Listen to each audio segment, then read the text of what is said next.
अच्छा, हमारे पूज्य नाना जी एक बात कहते थे कि ध्रुव तारा का दर्शन हमेशा नहीं होता, ब्रह्म मुहूर्त में ही होता है। और ध्रुव तारे का जो स्वरूप है वो थोड़ा गोल्डन कलर का होता है। बाकी तारे आपको सफेद दिखाई देंगे, पर ध्रुव तारा वो थोड़ा आपको स्वर्ण के तरह टिमटिमाता है ध्रुव तारा। हमारे पूज्य नाना जी कहते, लाला जिस भोर में काय को दिखे। मैंने कहा आप बताओ।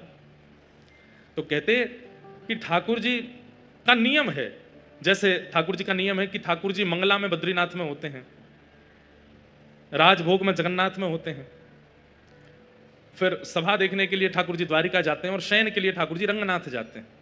ऐसे ही ठाकुर जी का भक्त लोकों का भी समय है, भक्त लोकों में ठाकुर जी जाते हैं, शिवलोक भी जाते हैं, ब्रह्मलोक भी जाते हैं, वैकुंठ लोक भी जाते हैं।